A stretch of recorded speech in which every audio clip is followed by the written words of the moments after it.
இப்ப தமிழ்நாட்டை பொறுத்தளவுல எஸ்ஐஆர் பணிகள் ஆரம்பிச்சிருச்சு, ரொம்ப தீவிரமா நடந்துட்டு இருக்கு. ஸோ இப்ப மக்களுக்கு நிறைய கேள்விகள் இருக்கு. எப்படி நம்ம இதை ஹேண்டில் பண்ணணும், என்ன மாதிரியான டாக்குமெண்ட்ஸ் வேணும், இந்த மாதிரி நிறைய கேள்விகள்லாம் இருக்கு. இது தொடர்பான செய்திகளை உடனுக்குடன் தெரிஞ்சுக்கணும்னா வெயிட் நியூஸ் ஆப்பை டவுன்லோட் பண்ணுங்க. ஆப்புக்கான லிங்கை நாங்கள் டிஸ்கிரிப்ஷன்ல ஷேர் பண்ணியிருக்கோம். தமிழ் தடம் நேயர்களுக்கு வணக்கம். ஊடகவியலாளர் திரு கேப்ரியல் அவர்கள் நம்மோடு இணைந்திருக்காங்க. வாங்க பேசலாம். வணக்கம். வணக்கம். பீகார் ரிசல்ட் அது இந்தியா முழுக்க பெரிய பேசுபொருளை ஏற்படுத்தியிருக்கு. காங்கிரஸ் இருக்கா இல்லையா அப்படின்ற அளவுக்கு ஒரு பேசுபொருள். இன்னொரு பக்கம் ராகுல் அவர்களுடைய தலைமை கேள்விக்குறியாகும் வாய்ப்பு. ஸோ இப்படியாக கள நிலவரமானது இருக்கு. பீகாருக்குள்ள இந்த 10,000 என்டிஏ கொடுத்ததன் காரணமாகத்தான் வெற்றி நடந்திருக்கு அப்படின்னு ஒரு பக்கம் சொல்றாங்க. அதனாலதான் அந்த ஓட் பர்சன்டேஜ்லாம் இன்க்ரீஸ் ஆனது, பெண்கள் அதிகமாக வந்து ஓட்டு போட்டது, இது எல்லாமே வந்து எலெக்ஷனுக்கு முன்னாடி நிதிஷ் 10,000 அறிவிச்சதுதான் பெண்களுக்கு அப்படின்னு வந்து சொல்லப்படுது. ஸோ இந்த வெற்றிக்கு மூலமா என்ன பாக்குறீங்க, எப்படி பாக்குறீங்க இந்த வெற்றியை? அந்த 10,000 ரூபாய் கொடுத்தது ஒரு முக்கியமான ஃபேக்டரா இருக்கலாம். பட் அதுவே தி ஃபேக்டரா இருக்குமான்னு கேட்டீங்கன்னா இருக்காதுன்னு நினைக்கிறேன். அது போக வேற நிறைய முக்கியமான பொலிட்டிக்கல் சேஞ்சஸும் நடந்திருக்கு. இப்போ ஓவராலாக ஒரு இன்ட்ரெஸ்டிங்கான ஒரு டேட்டா என்னன்னா, பெருசா யாரும் பேசல. இப்போ என்டிஏவோட டோட்டல் ஓட் பர்சன்டேஜ் பார்த்தீங்கன்னா 46.7, மகாகட்பந்தனோட ஓட் பர்சன்டேஜ் பார்த்தீங்கன்னா 37.5. ஸோ இப்போ டிஃபரன்ஸ்ன்னு பார்த்தோம்னா ஏறக்குறைய 9.5% டிஃபரன்ஸ் இருக்கு. ஸோ என்டிஏ கூட்டணி ஏறக்குறைய ஒரு 10% ஓட்ஸ் அதிகமாக வாங்கியிருக்காங்க மகாகட்பந்தனோட.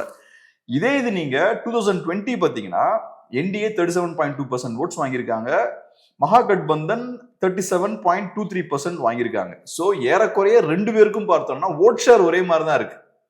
என்டிஏ எலெக்ஷன்ல ஜெயிச்சாலும் ஓட் ஷேர் ஏறக்குறைய ஒரே மாதிரி இருக்கு. டிஃபரன்ஸ்ன்னு பார்த்தோம்னா 0.03% தான். அவ்வளவு கம்மியா இருந்த அந்த டிஃபரன்ஸ் இந்த எலெக்ஷன்ல பார்த்தோம்னா 9 to 10% மாறி இருக்கு. ஸோ இவ்வளவு பெரிய டிஃபரன்ஸ் எப்படி வந்ததுதான் முக்கியமான கேள்வி. ஸோ வெறுமனே அந்த 10,000 ரூபாய் மட்டும் இவ்வளவு பெரிய டிஃபரன்ஸை கிரியேட் பண்ண வாய்ப்பு இல்லை. பட் பெரிய ஒரு ரோல் பிளே பண்ணிருக்கு. பெண்களோட ஓட் ஷேர் இன்க்ரீஸ் ஆயிருக்கு. அது போக ஒரு பாசிட்டிவான இம்பாக்டும் ஏற்படுத்திருக்கும். ஒரு வீட்டுக்குள்ள 10,000 ரூபாய் வருதுன்னா அது எல்லாருக்கும் போய் சேரும். பெண்கள் வழியா மற்றவங்களுக்கும் போய் சேர்ந்திருக்கும். ஸோ எல்லாருக்குமே ஒரு பாசிட்டிவான அவுட்லுக்லாம் வந்திருக்கும். பட் அதையும் தாண்டி இன்னொரு முக்கியமான விஷயம் என்னன்னா, வேற சில ஃபேக்டர்ஸ் இருக்கு.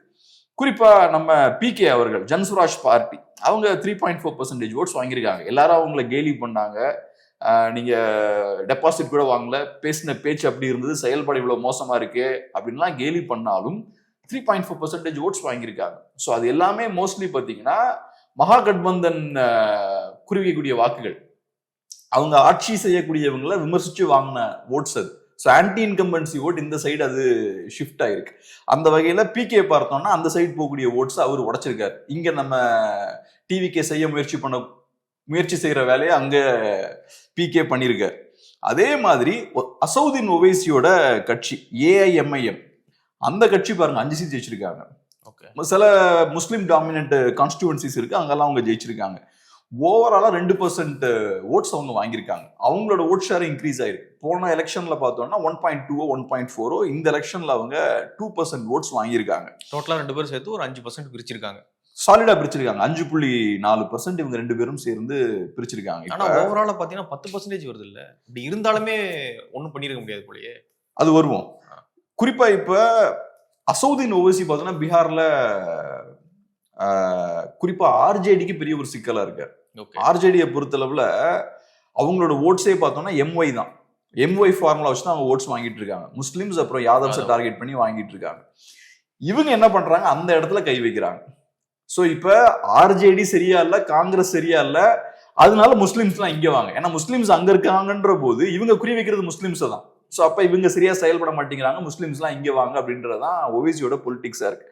ஸோ அந்த வகையில 2020லயுமே 5 சீட்ஸ் வின் பண்றாங்க. அப்ப ஓட் ஷேர் கொஞ்சம் கம்மியா இருக்கு. அதுக்கப்புறம் 2022ல ஒவைசியோட கட்சியில் இருக்கக்கூடிய 4 எம்எல்ஏஸ் பார்த்தோம்னா ஆர்ஜேடியில போய் சேர்றாங்க. நமக்கு தெரியும் எம்எல்ஏஸ் 4 பேர் மொத்தமா அங்க போய் சேர்றாங்கன்னா எப்படி சேருவாங்க, பேக்ரவுண்ட்ல என்னென்ன மாதிரியான பேரம்லாம் நடந்திருக்கும்னு தெரியும். அந்த விஷயம் நடக்குது. ஸோ ஆர்ஜேடி ஒவைசியை ரொம்ப சீரியஸான ஒரு த்ரெட்டா பாக்குறாங்க. அதனாலதான் இவ்வளவு எஃபோர்ட் போட்டு அந்த கட்சியில் இருக்கக்கூடிய 80% எம்எல்ஏஸ உருவுறாங்க. அதுக்கப்புறமும் இந்த எலெக்ஷன்ல பார்த்தோம்னா திரும்ப 5 ஜெயிக்கிறாங்க. அப்ப அது காட்டக்கூடிய விஷயம் என்னன்னா, நீங்க தலைவரை தூக்குனாலும் முஸ்லிம்ஸுக்கு கோவம் இருக்கு. முஸ்லிம்ஸ் ஆமா அவர் பக்கம் இருக்காங்க. முஸ்லிம்ஸ் அவங்க நம்புறதா இல்ல. நீங்க விலைக்கு வாங்கின தலைவர்கள் டாட்டா சொல்லிட்டு திரும்பவும் அவங்க ஒவைசிக்கே ஓட் போடுறாங்க. நீங்க எவ்வளவு பேரை விலைக்கு வாங்கினாலும் நீங்க தான் ஓட் போடுவோன்றாங்க. ஸோ அந்த வகையில இவரு என்ன பண்றாரு, ஆர்ஜேடியோட கோர் ஓட்ஸே அவரு கை வைக்கிறாரு. அது போக இவங்க எல்லாம் என்ன பண்ணுவாங்க, நெகட்டிவ் இம்பாக்டை கிரியேட் பண்ணிட்டே இருப்பாங்க. இப்ப பிரசாந்த் கிஷோர் வந்து 3.4% ஓட்டு வாங்குறாங்கன்றது ஒண்ணு. அது போக எலெக்ஷன் நடக்கும்போது ஒரு 6 மாசம் குறைச்சலை கொடுத்துக்கிட்டே இருப்பாங்க. பிரசாந்த் கிஷோருக்கு அதிகமான ஃபோக்கஸ் கிடைச்சா தேஜஸ்வி யாதவ் கிடைக்காது ஃபோக்கஸ். அதே மாதிரி ஓவைசி பார்த்தா அவங்க சரியான ஒரு பார்ட்டி இல்ல, மைனாரிட்டி ஃப்ரெண்ட்லி பார்ட்டிலன்ற இமேஜை கிரியேட் பண்ணிட்டு இருப்பார். ஸோ இவங்கெல்லாம் ஒரு டேமேஜை கிரியேட் பண்றாங்க. முக்கியமான ஒரு டேர்னிங் பாயிண்ட் என்னன்னு பார்த்தோம்னா, எல்ஜேபியோட 4.6% ஓட்ஸ், சிராக் பாஸ்வானோட 4.6% ஓட்ஸ். 2020 அவர் தனியாக கண்டெஸ்ட் பண்றாரு. ஜேடியோட ஓட்ஸை பெருசா உடைக்கிறார். ஸோ ஜேடியூனால 2020 சரியா பெர்ஃபார்ம் பண்ண முடியல. நிதிஷ்குமாருக்கு அப்ப ஸ்ட்ரைக் ரேட் ரொம்ப கம்மியா இருக்கு. பாஜகவுக்கு நல்ல ஸ்ட்ரைக் ரேட் இருக்கு அந்த எலெக்ஷன்ல. நிதிஷோட கம்மியா கண்டெஸ்ட் பண்றாங்க பாஜக. பட் இருந்தாலும் பாஜக நிறைய சீட்ஸ் வின் பண்றாங்க. அதுக்கான காரணம் என்னன்னா, எல்ஜேபி அப்ப பெரிய சிக்கலை கிளப்புறாங்க. இந்த எலெக்ஷன்ல என்ன பண்றாங்க, சிராக் பாஸ்வானை உள்ள கொண்டு வராங்க. 2024லயே அந்த பிரச்சனையை புரிஞ்சுக்கிறாங்க. ஸோ 2024லயும் பெரிய முக்கியத்துவம் கொடுக்குறாங்க சிராக் பாஸ்வானுக்கு. 5 சீட்டு 5யுமே ஸ்வீப் பண்றாரு. இப்ப இந்த இடத்துலயும் நிறைய கொடுக்குறாங்க. 28 சீட்ஸா 28 தானே கொடுத்தாங்க. 19 ஜெயிச்சிருக்காங்க. பட் சம்வேர் அரௌண்ட் 20 கொடுக்குறாங்க. 20+ கொடுக்குறாங்கன்னு நினைக்கிறேன். 19 சீட்ஸ் அவங்க ஜெயிச்சிருக்காங்க. 4.6% ஓட்ஸை வாங்கியிருக்காங்க. ஸோ இப்ப சிராக் பாஸ்வான் ஒரு முக்கியமான பிளேயர். தலித் கன்சால்டேஷன் அங்க நடந்திருக்கு. ஸோ தலித் ஓட்ஸையும் அவரு உள்ள கொண்டு வராரு. ஸோ ஒண்ணு, பீகார்ல தலித் மக்கள் பிஜேபி இருந்தாலும் பரவாயில்ல அப்படின்னு சொல்லிட்டு அங்க ஓட்டு போட்டிருக்காங்க. எப்பவுமே பிஜேபி அவங்க த்ரெட்டா பார்க்கல. கரெக்டா நம்ம தமிழ்நாட்டுல இருந்து நம்ம ஆட்கள் பார்க்கும்போது என்ன சொல்லுவாங்கன்னா, இங்க நம்ம ஆன்டி பிராமின் பாலிடிக்ஸை பேசி இங்க அதிகாரத்தை திராவிட கட்சிகள் பிடிச்சிருக்காங்க. ஸோ இங்க இந்த திராவிட கட்சிகள் மோஸ்ட்லி பிசி பார்ட்டிஸா இருக்கு. பிசி பார்ட்டிஸ் இருக்கக்கூடிய ஆட்கள் என்ன நினைச்சுக்கிறாங்கன்னா, தலித்ஸுமே பிராமின்ஸை த்ரெட்டா பார்ப்பாங்கன்னு நினைச்சுக்கிறாங்க. அதான் நம்ம அறிவுஜீவிகளா இங்க பேசும்போது கூட தலித்ஸ் எல்லாம் எப்படி பிராமின்ஸுக்கு ஓட் போடுவாங்க, எப்படி அந்த பிராமின் பார்ட்டி பிஜேபி எடுத்துப்பாங்கன்னு சொல்லுவாங்க. ஆக்சுவலா தலித் பாலிடிக்ஸ் எடுத்துக்கிட்டீங்கன்னா அது பிசிஸை கவுண்டர் பண்ற மாதிரி இருக்கும். ஓகே, பிராமின்ஸ் பிரச்சனை இல்லை, அவங்க பிராமின்ஸோட அலைன்ஸ் ஃபார்ம் பண்றதுல பிரச்சனை கிடையாது அவங்களுக்கு. ஸோ இங்க அதான் நடந்திருக்கு. அப்பர் கேஸ்டும் கீழே இருக்கக்கூடிய லேயரும் பார்த்தோம்னா ஒரு அலைன்ஸ் ஃபார்ம். நார்த்ல இது ரொம்ப காமனான விஷயம். தமிழ்நாட்டில் இது காமன் இல்லை. ஏன்னா தமிழ்நாடை பொறுத்தளவுல பிசிஸோட பாப்புலேஷன் ரொம்ப அதிகம். மேல இருக்கக்கூடிய பிராமின்ஸும் கம்மி, கீழே இருக்கக்கூடிய லேயரும் சின்னதா இருப்பாங்க. தலித்ஸோட பாப்புலேஷனும் கம்மி, நடுவில் பிசிஸ் பார்த்தோம்னா அதிகமா இருப்பாங்க. பட் இங்க நார்த்ல அந்த பிரச்சனை இருக்காது. ஸோ அதனால நம்ம ஆளுங்க வந்து பிசிஸ் பிராமின்ஸை பார்க்குற மாதிரியே தலித்ஸும் பார்ப்பாங்கன்னு இங்க நினைச்சுக்கிறது நம்ம திராவிட ஆதரவாளர்கள். பட் அப்படி பொலிட்டிக்ஸ் வந்து ஃபங்க்ஷன் ஆகாது. ஸோ அந்த வகையில இது நல்லா ஜெல் ஆகும். இந்த அலைன்ஸ் பெர்ஃபெக்டா ஜெல் ஆகும். யூபிலலாம் அந்த மாதிரி தான் நடந்தது. அந்த ஒரு ஃபார்முலா தான். ஸோ அந்த வகையில இந்த மாதிரியான ஒரு அலைன்ஸை ஃபார்ம் பண்றாங்க. தலித் ஓட்ஸும் ஈஸியா உள்ள வருது. ஸோ அதெல்லாம் நடந்ததுக்கு அப்புறம் கிளியர் கட்டா ஸ்வீப் பண்றாங்க. ஏறக்குறைய 10% பார்த்தோம்னா டிஃபரன்ஸ் இருக்கு ரெண்டு அலைன்ஸுக்கும். ஸோ அதனால இது ஒரு பெரிய வீழ்ச்சி. இதுல இருந்து மீண்டு வருவாங்களா அப்படின்றது பெரிய ஒரு கேள்விக்குறி. முக்கியமான விஷயம் என்னன்னா, காங்கிரஸ் பார்ட்டி ஒரு பெரிய லைபிலிட்டியாவும் இருக்கு இன்னைக்கு மகாகட்பந்தன் அலைன்ஸுக்கு. பாருங்க, 6 சீட் ஜெயிச்சிருக்காங்க. திமுக இருப்பாங்களா தமிழ்நாட்டுல? அது நம்ம வருவோம். நம்ம தமிழ்நாட்டுக்குள்ள வருவோம் அதுக்கப்புறம். ஏன்னா தமிழ்நாட்டுக்குமே நிறைய படிப்பினைகள் இருக்குன்னு நினைக்கிறீங்க இல்ல? ஸோ 61 சீட் கண்டெஸ்ட் பண்ணி 6 சீட் ஜெயிச்சிருக்காங்க. இவங்க ஒரு சீட் ஜெயிக்கிறதுக்கு 10 சீட்ல கண்டெஸ்ட் பண்ணணும். ஆர்ஜேடி 25 சீட் ஜெயிச்சிருக்காங்க. ஏறக்குறைய 140 சம்திங் சீட்ஸ்ல அவங்க கண்டெஸ்ட் பண்ணாங்க. ஸோ அவங்களோட ஸ்ட்ரைக் ரேட் பார்த்தோம்னா இதை விட பெட்டரா இருக்கு.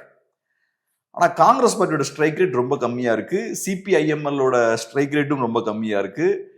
ஸோ இப்போ குறிப்பா காங்கிரஸ் பார்ட்டி ஒரு லைபிலிட்டியா இருக்காங்க. ஏன்னா இப்ப சிபிஐஎம்எல் பெருசா குறைச்சல்லாம் கொடுக்கல. ஒண்ணு உங்களுக்கு ஸ்ட்ரென்த் இல்ல, உங்களோட ஸ்ட்ரைக் ரேட் ரொம்ப வீக்கா இருக்கு. கொடுத்த சீட்டை வாங்கிக்கிறாங்கல்ல. கொடுத்த சீட் ஒன்னும் வாங்கலையே, அதான பிரச்சனை பண்ணாங்க. கம்யூனிஸ்ட் சொல்றேன், கம்யூனிஸ்ட் கொடுத்த சீட்டை வாங்கிக்கிறாங்க, கம்மன் நிக்கிறாங்க. சோ இவங்க தான் குறைச்சிருக்காங்க. அவங்க பெருசா குறைச்சல் கொடுக்கல கம்யூனிஸ்டுகள். பட் காங்கிரஸ் பார்ட்டி எலெக்ஷனுக்கு முன்னாடி ஏகப்பட்ட பிரச்சனையை கொடுத்துட்டு ஏதோ 2-3 சீட்ஸுக்காக சண்டையெல்லாம் போட்டுட்டு அதுக்கப்புறம் அது என்ன பண்ணும், ஏற்கனவே நீங்க வீக்கா இருக்கீங்க. நீங்க வீக்கா இருக்கும் போது உங்களை பலப்படுத்தக்கூடிய வேலைகளை நீங்க பார்க்கணும். முதல்ல நீங்க வீக்கா இருக்கீங்கன்றது தெரிஞ்சுக்கணும். ஆனா நீங்க எலெக்ஷன் முன்னாடி என்ன பண்றீங்க, சண்டையை போடுறீங்க. அது உங்களை பலப்படுத்துமா பலவீனப்படுத்துமா? மக்கள் முன்னாடி நீங்க வீக்கா இருக்கீங்கன்ற மாதிரியான ஒரு தோற்றத்தை ஏற்படுத்தும். முதல்ல லாலு வந்து நிறைய வேட்பாளர்களை அறிவிச்சிட்டாரு. அங்க கூட்டணி வச்சு வார்த்தை டெல்லியில் நடக்கும்பொழுது இவங்க வெளியே இவரு பீகார் வந்து நிறைய இடத்துல அறிவிச்சிட்டாரு. அப்புறம் திரும்ப வந்து தேஜஸ்வி யாதவ் இல்ல அதெல்லாம் கிடையாது அப்படின்னு சொல்லிட்டு அவர் வாபஸ் வாங்குறாரு. ஸோ இப்படிலாம் இருக்கும்பொழுது மக்கள் இயல்பாகவே என்னடா இது அப்படின்ற மாதிரி மைண்ட் செட்டுக்கு வருவாங்க. ஸோ அதனால காங்கிரஸ் வந்து அவங்க சக்தியை மீறின சவுண்டை கொடுத்துட்டு இருக்காங்க. அதை அவங்க புரிஞ்சுக்கணும். ஸோ நிறைய நேரங்கள்ல பார்க்கும்போது காங்கிரஸ் பார்ட்டி நடுவில் ஒரு லைபிலிட்டியா இருக்காங்க. ஓவராலா நேஷனல் லெவல்லையுமே பிஜேபிக்கு அது ஒரு அட்வான்டேஜா இருக்கு. ஒண்ணுலோ காங்கிரஸ் பார்ட்டி பிஜேபியை வீழ்த்துற அளவுக்கு ஸ்ட்ராங்கா இருக்கணும், இல்லைன்னா இல்லாம ஆகி ரொம்ப வீக் ஆயிரணும். ரெண்டுக்கும் நடுவில் இருக்காங்க. ஓகே, அந்த பழைய பலத்தை இப்ப காமிக்கணும்னு நினைக்கிறாங்க அவங்க முடியல. ஸோ அதனால மற்ற கட்சிகளாலையும் இவங்களோட சேர்ந்து போக முடியல. இவங்க கொஞ்சம் காங்கிரஸ் லைட்டா ஸ்ட்ராங் ஆயிடுச்சுன்னா அந்த பழைய துணி வந்துருது. அவங்க ரொம்ப வீக்கா இருந்தாலும் அந்த பழைய இதுல இருந்து இறங்கி வர மாட்டேங்கிறாங்க. ஸோ இந்த பிரச்சனைகள்லாம் காங்கிரஸுக்கு இருக்கு. ஸோ இப்ப பிஜேபி வீழ்த்துன்னு நினைச்சாலும் ரீஜனல் பார்ட்டிஸால ஒன்றும் சேர முடியல. நடுவில் காங்கிரஸ்ன்ற ஒரு ஃபோர்ஸ் இருக்கு, அவனையும் உள்ள சேர்த்துக்க வேண்டிய கட்டாயம் இருக்கு. அவங்களையும் உள்ள கொண்டு தான் நான் தான் டாமினன்ட் பிளேயர்ன்றாங்க நேஷனல் லெவல்ல. ஸோ அதனால காங்கிரஸ் பார்ட்டி ஓவராலா இப்ப பீகார்ல பார்க்கும்போது ஓரளவுக்கு ஒரு லைபிலிட்டியா தான் இருக்காங்க. ஒரு முக்கியமான பிரச்சனை என்னன்னா, ராகுல் காந்தியும் ஒரு பெரிய ஒரு பிரச்சனையா இருக்காருன்னு நான் பாக்குறேன். அவரு நிறைய பிரச்சாரம் பண்ணாரு, ஓட்டு திருட்டுனாரு, அதுதான் பிரச்சனைன்னு பாக்குறேன். அப்படிங்களா? இல்ல அது ஒரு நெகட்டிவ் இம்பாக்ட் ஏற்படுத்த பாஜக மேல ஏற்படுத்தல. இப்ப ப்ரூஃப் இதுதான், ப்ரூஃப் ஏற்படுத்தல, ஒண்ணுமே ஏற்படுத்தாது. காரணம் என்னன்னா, இப்ப ஒரு விவசாயி இருக்கார், அவர்கிட்ட போய் நீங்க என்ன சொல்றீங்க, ஓட் சோரி பத்தி பேசுறீங்க, உங்க ஓட்ஸ் எல்லாம் திருடிட்டாங்கன்னு பேசுறீங்க. அப்ப அர்த்தம் என்ன? உன் ஓட்ட அவன் திருடிட்டான்னு நீங்க பேசுறீங்க. நீ ஓட்டு போட்டாலுமே பிஜேபி தான் ஜெயிக்கும்னு சொல்றீங்க. இதை நீங்க போய் ஒரு விவசாயிகிட்ட சொல்றீங்கன்னா அவர் என்ன யோசிப்பார்? அப்ப நான் எதுக்கு ஓட் போடணும் தானே யோசிப்பாரு. நம்பிக்கை போயிடுச்சு. அப்போ உங்க வாக்காளர்களுக்கே உங்களை சப்போர்ட் பண்ணி ஓட் போட வேண்டிய தேவையில்லை நீங்க சொல்றீங்க மக்கள்கிட்ட போய். ரெண்டாவது, இந்த கேம்பெயினை எப்பவுமே பண்ணிட்டு இருக்கீங்க. நிறைய உங்க ஆட்கள், உங்க ஆதரவாளர்கள் என்ன பண்றாங்க, ஒவ்வொரு எலெக்ஷன்லையும் தோக்கும் போது பண்றாங்க. உங்க தமிழ்நாட்டில் அதுதான், இது ஒரு டெம்ப்ளேட்டா மாறிடுச்சு. பாஜக எதிர்த்து போட்டியிடக்கூடிய கட்சிகள் தோத்தாச்சுன்னா உடனே எலெக்ஷன்ல ஃப்ராட் நடந்திருக்கு, இவிஎம் பிரச்சனை, அது இதுன்னு ஏதோ பேசிக்கிட்டே இருக்கீங்க. ஒவ்வொருத்தரையும் எலெக்ஷன் கமிஷனை நம்பவே முடியாது, பாஜக பெரிய ஃப்ராட் பண்றாங்கன்னு சொல்றீங்க. எலெக்ஷன்ல ஜெயிச்சாச்சுன்னா மக்கள் நல்ல தீர்ப்பு கொடுத்துருக்காங்கன்னு சொல்றீங்க. இதை ஒவ்வொரு எலெக்ஷன்லையும் சொல்லிட்டு இருக்கீங்க. எந்த ஸ்டேட் எலெக்ஷன் நடந்தாலும் அதை சொல்றீங்க, எந்த லோக்சபா எலெக்ஷன் முடிஞ்சாலும் அதை சொல்றீங்க. 24லயே அதான் சொன்னீங்க. தோத்த உடனேயும் இதை சொல்லணும். தோக்குறதுக்கு முன்னாடியே ஒரு பிட்டை போட்டு வச்சுப்பாங்க, தப்பு நடக்குது அப்படின்னு. தப்பு நடக்கிறதுக்கான வாய்ப்பு இருக்குன்ற மாதிரி ஒரு லைட்டா ஒரு காலம் அந்த கப்பல்ல வச்சிருவீங்க. அப்ப தோத்தாச்சுன்னா ஃபுல்லா அந்த சைடு குதிச்சிடுறது. இப்படி பண்ணிக்கிட்டே இருக்கும்போது என்ன ஆகும்னா, மக்களுக்கு சிஸ்டம் மேல நம்பிக்கை போயிடும். பிஜேபி காரனுக்கு சிஸ்டம் மேல நம்பிக்கை இருக்கும், ஏன்னா அவன் ஜெயிச்சிட்டு இருக்கான். சோ நம்ம ஓட் போடணும்னு தான் பிஜேபி காரன் நினைப்பான். ஆனா உங்க ஆதரவாளர்களுக்கு சிஸ்டம் மேல நம்பிக்கை போயிடும். காங்கிரஸை நம்பக்கூடியவன், இந்த இந்தியா அலையன்ஸை நம்பக்கூடியவன் என்ன யோசிப்பான், ஓட் போட்டு என்ன பிரயோஜனம், ஓட் போட்டாலும் எப்படியுமே அவங்க தான் ஜெயிக்க போறாங்க, ஓட்டிங் மிஷின்ல தான் பிரச்சனை இருக்கு அப்படின்னு யோசிப்பான். அப்ப அவன் வெளியே வரமாட்டாங்க. ஸோ அதனால இது ஒரு எலெக்ஷன் மெட்டீரியலே கிடையாது, ஒரு கேம்பெயின் மெட்டீரியலே கிடையாது ஓட் சோரின்றது. அதனாலதான் எலெக்ஷன் நெருங்கும் போது வேற டைரக்ஷன்ல போறாங்க. இது ஒன்னும் இம்பாக்டை ஏற்படுத்த மாட்டேங்குது. பிரெட் அண்ட் பட்டர் இஷ்யூவை நம்ம பேசணும், மக்கள் பிரச்சனைகளை பேசணும், ஓட் சோரி அது இதுன்னு பேசணும்னா மக்களோட கனெக்ட் ஆக முடியாது. மக்களோட எது கனெக்ட் ஆகும்னா, 10,000 ரூபாய் ஸ்ட்ரைட்டா கையில கொடுத்தீங்கன்னா என்ன ஆகும், அவன் ஃபீல் பண்ணி பார்ப்பான். அதை 10,000 ரூபானா என்ன பண்ணலாம்னு யோசிச்சு அப்படி கண்ணில் டாலர் சைன் வரும். அப்படி ஃபீல் பண்ற மாதிரியான விஷயங்களை நீங்க செய்யணும். அஃப்கோர்ஸ் உங்கள்கிட்ட கவர்மெண்ட்ல 10,000 ரூபாய் கொடுக்க முடியாது, பட் அவனை பாதிச்சிருக்கும்ல, அவனுக்கு வலி ஏற்படுத்தி இருக்கும்ல, அந்த மாதிரியான விஷயங்களை நீங்க ஃபோக்கஸ் பண்ணி டார்கெட் பண்ணி பேசணும். ஒன்றும் இல்லை, இப்ப ஜங்கிள் ராஜ்ன்ற கான்செப்ட் சொல்றாங்க. கடைசியா 2025ல ஆட்சி பண்றாங்க, 2025 வரைக்கும் ஆட்சி பண்றாங்க, 2005 வரைக்கும் ஆட்சி பண்றாங்க ஆர்ஜேடி, ரைட்டா? ஸோ இப்போ 20 இயர்ஸ் ஆச்சு ஆர்ஜேடி பவருக்கு வந்து. இன்னும் ஜங்கிள் ராஜ் பத்தி பேசிட்டு இருக்காங்க. அந்த காலத்துல அது ஆட்சி ரொம்ப மோசமா இருந்தது, லா அண்ட் ஆர்டரே இல்லை, ஆட்களை கடத்திட்டு போயிடுவாங்க, பெண்களுக்கு சேஃப்டி இல்லை, மதியம் 2 மணிக்கு மேல பீகார்ல பெண்களே வெளில வர முடியாது, இப்படின்ற மாதிரியான ஒரு கேம்பெயினை ரன் பண்றாங்க. 20 இயர்ஸ்க்கு முன்னாடி என்ன நடந்ததுன்றத இன்னைக்கு யாரும் ஞாபகம் வச்சிருக்க மாட்டாங்க. இன்னைக்கு நிறைய பேர் ஃபர்ஸ்ட் டைம் ஓட்டர்ஸா இருப்பான், இல்லைன்னா அந்த ஆட்சியை பத்தின பெரிய புரிதல் இருக்காது. இப்ப 2005ல 10 வயசா இருக்கிறவனுக்கு இன்னைக்கு ஒரு 30 வயசா இருக்கும். அவனுக்கு என்ன தெரியும் இன்னைக்கு அன்னைக்கு என்ன நடந்தது, அதெல்லாம் தெரியாது. பட் இருந்தாலும் பிஜேபியால அதை பண்ண முடியுது. ஒரு கேம்பெயினை ரன் பண்ணிக்கிட்டே இருக்காங்க. அது ரொம்ப மோசமான ஒரு காட்டாட்சி, லா அண்ட் ஆர்டரே இல்லை. இன்னைக்கு ஒண்ணு பெருசா ஒன்னும் மாறிடல பீகார். பீகார் ஒண்ணு இன்னைக்கு பெரிய அட்வான்ஸ்டான மாநிலம் எல்லாம் மாறல. கண்டிப்பா இன்னைக்கும் ஏழை மாநிலம் தான், இன்னைக்கும் நிறைய பிரச்சனை தான் இருக்கு.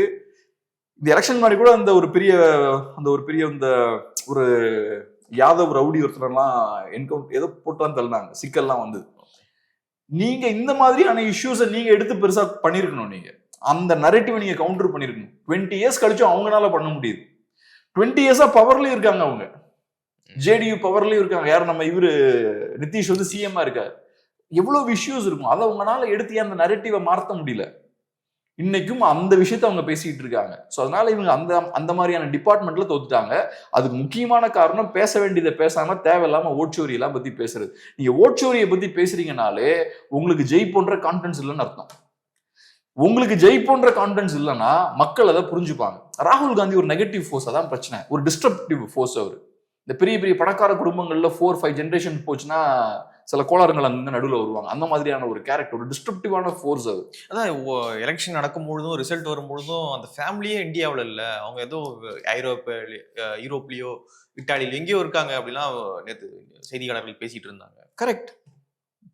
தோல்வி வரும்போதாங்க நீங்க களத்துல இருக்கணும். களத்துல இருந்து தோல்வியை ஃபேஸ் பண்ணணும். அந்த சுமையை உங்க தொண்டர்கள் மேல நீங்க போடக்கூடாது. நீங்க சாலிட நடுவில் இருந்து அதை ஃபேஸ் பண்ணணும். இப்ப நீங்க களத்திலேயே இல்ல, தொண்டர்கள் தான் அதை ஃபேஸ் பண்றாங்க. அப்புறம் இன்னொன்னு சொல்றேன், வெற்றியாளர்களை பாத்தீங்கன்னா ஒரு விதமான ஒரு எனர்ஜி அவங்க கிட்ட இருக்கும். அவங்களோட அப்பியரன்ஸ்ல ஒரு விதமான ஒரு எனர்ஜி இருக்கும். ஒரு நல்ல ஒரு வின்னர் மாதிரி இருப்பாங்க. பார்த்தா வின்னர்ஸையும் லூசர்ஸையும் ஈஸியா நம்ம ஸ்பிளிட் பண்ணிடலாம். ஒரு மாதிரி தொய்வடைஞ்சு ஒரு தோத்தாங்கொழி மாதிரி இருக்க மாட்டாங்க. ராகுல் காந்தியை பார்த்தா ஒரு வின்னருக்கான ஒரு ஆட்டிடியூட் இல்லை. அவரோட செயல்பாடுகளும் வின்னருக்கான ஒரு தொழில இல்ல வின்னே பண்ணல. அதான் இன்னைக்கு பாஜக சொல்லியிருக்காங்க, நீங்க உங்க ஆட்டிடியூட மாத்தானே ஜெயிப்பீங்க. நமக்கும் அதே தானே. இப்ப நம்ம லைஃப்ல நம்ம தோத்துக்கிட்டே இருக்கோம்னா நம்ம எப்ப நம்ம ஆட்டிடியூட மாத்துறோமோ அப்பதான் நம்ம ஜெயிக்க முடியும். ஒரு வின்னரா நீங்க பிஹேவ் பண்ணிப்ப மோடி அவர்களை பொறுத்தளவுல நான் அதான் ஒரு புக்ல பார்த்தேன். இவரு யார், நம்ம ராஜ்தீப்போட புக்ல நினைக்கிறேன், அதுலதான் எழுதியிருந்தார். 80ஸ்லயே அவரு ரொம்ப நீட்டா அயர்ன் பண்ணி அந்த ஸ்டிஃபா இருக்கிறதுக்கு துணி இதுலலாம் போட்டு அதெல்லாம் பண்ணுவாங்க. அதெல்லாம் அப்பவே பண்ணிடுவாராம். ரொம்ப அப்பியரன்ஸ் கரெக்டா இருக்குன்றதுல ரொம்ப கேர்ஃபுல்லா இருப்பாராம்.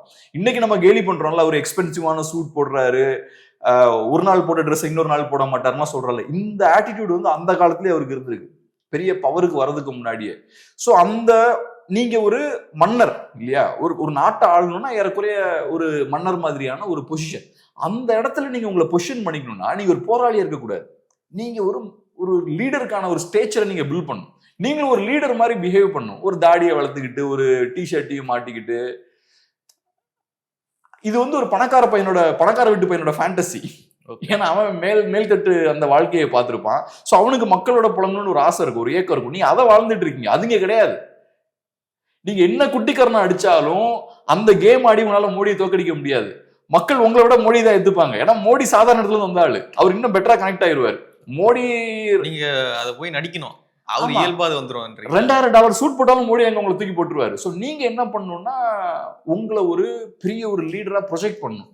ராஜீவ்காந்தி பண்ணார்ல, அந்த மாதிரி நீங்க பண்ணணும். ராஜீவ்காந்திக்கு அந்த கிரேஸ் உண்டு. இவர் பார்த்த ஆளை பார்க்கும் போதே ஒரு தோத்தாங்கோழி மாதிரி இருக்காரு. பண்ற விஷயங்களும் தோக்கக்கூடியவன் பண்ற விஷயங்கள் பண்ணிட்டு இருக்காரு. இப்ப நீங்க ஓட்சோரியை பத்தி பேசினாலும் நெகட்டிவான விஷயங்க. அப்ப உங்களுக்கு கான்பிடன்ஸ் இல்லைன்னு அர்த்தங்க. தோக்குற பயம் இருக்கலாம் அதை பேசுறீங்க, அதை உட்காந்து பேசிட்டு இருக்கீங்க. இல்ல ஓட்சோரி நிஜமாவே நடக்குதுன்னு நீங்க நினைச்சீங்கன்னா எலெக்ஷனை பாய்காட் பண்ணுங்க. அதுதான் வெற்றியாளங்களோட ஒரு ஸ்டாண்டா இருக்கும். நான் எலெக்ஷன்ல கண்டெஸ்ட் பண்றேன், இந்த எலெக்ஷன்ல முறைகேடுகள் நடக்குது, அப்ப நான் எது கண்டெஸ்ட் பண்ணும்? அது என்ன லாஜிக் இருக்கு, என்ன யூஸ் இருக்கு? நான் கண்டெஸ்டே பண்ண மாட்டேன், தூக்கி போட்டு போயிட்டே இருப்பேன். நிஜமாவே ஒருத்தன் அதுல நம்புறான்னா, ஓட்சோரியை நம்புறான்னா அவன் கண்டெஸ்ட் பண்ண கூடாது. அதுதான் பண்ணணும். எல்லாரும் பாய்காட் பண்ணும். எலெக்ஷன் போகஸிங்க அப்படின்னு சொல்லணும். எலெக்ஷன்லயும் கண்டெஸ்ட் பண்ணிக்கிட்டு ஓட்சோரி நடந்ததுன்னு சொல்லிக்கிட்டு அதுக்கு முன்னாடியே சொல்லிட்டு அப்புறம் எப்படி ஓட் போடுவாங்க ஆள் வந்து. ஸோ அதனால ராகுல் காந்தி ஒரு பெரிய ஒரு சிக்கல் தான் காங்கிரஸுக்கு. ஒரு லீடருக்கான எந்த குவாலிட்டிஸும் இல்லை. ராகுல் காந்தியை முட்டாள்னு சொல்லலாம் தப்பு, நான் அவரை முட்டாள்லாம் பார்க்கல. ஆனா ஒரு லீடர் கிடையாது, ஒரு கட்சியை வழிநடத்தக்கூடிய ஆள் கிடையாது. ஸ்டார்டிங்ல இருந்து அப்படிதான் இருக்கு. கிரவுண்ட் புரியல, கிரவுண்ட் புரியல. பிரியா காந்திக்கு அதே பிரச்சனை தான். யூபி எலெக்ஷன்ஸை ஃபேஸ் பண்ணும்போது ஃபர்ஸ்ட் டைம் அவங்க பெண்களை முன்னிலைப்படுத்தி ஃபேஸ் பண்ணாங்க. அப்புறம் என்னாச்சு, இதே மாதிரிதான் கம்ப்ளீட் ஸ்வீப், காங்கிரஸ் பார்ட்டி காணாம போச்சு யூபியில. அப்படிலாம் நீங்க உங்களுக்கு பிடிச்ச மாதிரிலாம் நீங்க எலெக்ஷனை ஃபேஸ் பண்ண முடியாது. பெண்கள் 50% இருக்காங்க, நம்ம அவங்கள டார்கெட் பண்ணி போவோமே. அப்படி பண்ண முடியும்னா பிஜேபிக்கு தெரியாது அது. ஸோ அதனால இவங்களுக்கு மக்களோட கனெக்ஷனே கிடையாது. அதான் ஒரு பழமொழி சொல்லுவாங்கல்ல, வாதியார் புள்ள மக்குன்னு. ஸோ அந்த மாதிரி தான் இதுவா? இது வாதியார் புள்ள மக்குன்றது ஒண்ணு. இவங்களுக்கு பல ஜென்ரேஷன்ஸா மக்களோட கனெக்ஷனே இல்லையே. இல்ல, பல ஜென்ரேஷன்ஸா மக்களோட கனெக்ஷன் இல்லை. அவங்க ஃபேமிலி கம்ப்ளீட்டா டிஃப்ரெண்டா இன்னொரு உலகத்துல வாழ்ந்துட்டு இருக்காங்க. இவங்க மக்கள் பார்த்தோம்னா இன்னொரு உலகத்துல வாழ்ந்துட்டு இருக்காங்க. ஸோ அதனால இவங்களுக்கு மக்களை பத்தின புரிதல் இல்லை. இவர் ஒரு மாதிரி சில விஷயங்கள், நான் மக்களோட மக்களா இருக்கேன்னு நினைச்சு சில விஷயங்கள் பண்றாரு. மக்கள், நான் சொல்றேன், சாதாரண மக்கள் ராகுல் காந்தியோட கனெக்ட் ஆக மாட்டாங்க. உங்களோட ஸ்ட்ரென்த் அது கிடையாது. ஒரு லீடரா இல்ல. நீங்க லீடரா இல்ல. நீங்க லீடரா இருக்கீங்கன்னா முதல்ல ஒரு வின்னர்ஸ் ஆட்டிடியூட் வேணும். இப்ப அமெரிக்கன் பிரசிடென்ட்ஸ்லாம் நீங்க பாத்தீங்கன்னா, இந்த பிரசிடென்ஷியல் ரேஸ்ல நீங்க பாருங்களேன், அந்த ஸ்டேஜ்ல வந்து நிக்கும் போதே ஒரு வின்னர் மாதிரி பிஹேவ் பண்ண எல்லாமே ட்ரை பண்ணுவான். ஒரு ஆர்டிபிஷியலாவது நல்லா நீட்டா கோட்லாம் போட்டுட்டு ஃபேமிலியை முதல் காட்டுவாங்க. ஒரு ஃபேமிலியே சக்சஸ்க்கான அடையாளம் அது. மோடி அதை வேற மாதிரி அட்வான்டேஜா மாத்திக்கிட்டாரு. அவருக்கு ஃபேமிலி இல்லைன்றத, நான் நாட்டுக்காக ஃபுல்லா செயல்படுறேன், ஹிட்லர் அந்த மாதிரி தான் பண்ணாரு, நான் தனியா இருக்கேன் அப்படின்ற இமேஜை மெயின்டைன். அஃப்கோர்ஸ் அவருக்கு ஒரு மிஸ்ட்ரஸ் இருந்தாங்க, அதை கவர் பண்ணிட்டாரு. நான் 24 hours என்னோட ஃபுல் ஃபோக்கஸையுமே நான் நாட்டுக்கு தான் கொடுப்பேன். ஸோ மோடியும் அந்த மாதிரியான ஸ்ட்ராட்டஜியை கையில் எடுத்தார். ஆனா நீங்க நல்லா கவனிங்க, அமெரிக்கன் பிரசிடென்ட்ஸ் எல்லாருமே பாத்தீங்கன்னா பயங்கரமான ஒரு சக்சஸ்ஃபுல் பீப்புளா அவங்கள ப்ரொஜெக்ட் பண்ணிப்பாங்க. நல்லா கான்பிடென்ட்டா இருப்பாங்க, தைரியமா பேசுவாங்க, அவங்களோட ஹாப்பியான ஃபேமிலியை காட்டுவாங்க. ஒருத்தங்கிட்ட ஹாப்பியான ஃபேமிலி இருக்குனாலே அவன் சக்சஸ்ஃபுல்லா இருக்கான்னு அர்த்தம். அதெல்லாம் சக்சஸை வெளிப்படுத்தக்கூடிய விஷயங்கள். ஒபாமாலாம் பார்த்தா நல்லா பண்ணுவார். ஒரு நல்ல ஒரு ஒய்ஃப், நல்ல 2 குழந்தைகள், அதை ஃபுல்லா எல்லாருமே ஃபுல் ஸ்மைல்ஸா தான் இருக்கும் எல்லா இடத்துலயும். இதெல்லாம் அவங்க பண்ணுவாங்க.